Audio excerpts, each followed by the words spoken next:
তুমি কোথায় যাচ্ছ?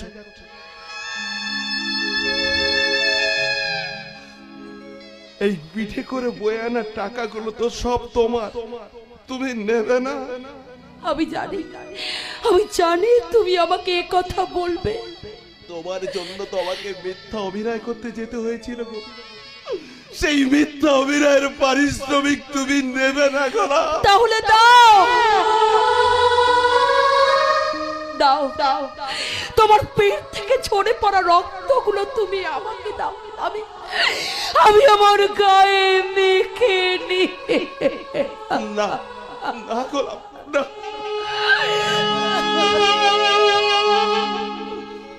রক্ত নেওয়ার দরকার নেই, যদি পারো একটু সমবেদনা দিও। সত্যিকারের সমবেদনা না দাও, মিথ্যা করে হলেও একটু সমবেদনা দিও। বিবেক, আমি মানছি আমি তোমাকে জেনে শুনে পতনের রাস্তায় ঠেলে দিয়েছি। তুমি কি ভাবছো তোমার কি শুধু একার লেগেছে? আমার লাগে না।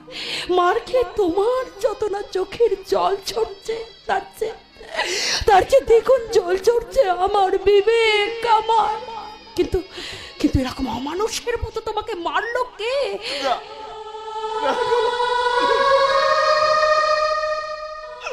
শুধু দূর থেকে আমাকে দেখে যাও, ছোবার চেষ্টা করো না গোলা। কেন ছবর?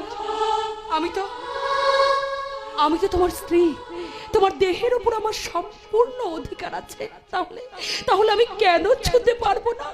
সাবিত্রী তার মৃত স্বামীকে যমরাজের কাছ থেকে ফিরিয়ে এনেছিল, আর তুমি একটা মানুষ বেঁচে থাকতে আমাকে তুমি মেরে দিলে গোলা।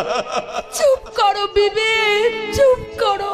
আমি যা সহ্য করতে পারছি না বিবেক। আমি যা করেছি সংসারের মঙ্গলের জন্য আর তোমার জন্য করেছি।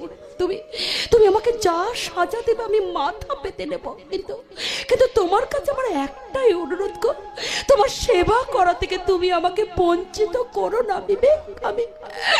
আমি তোমার পায়ে পড়ে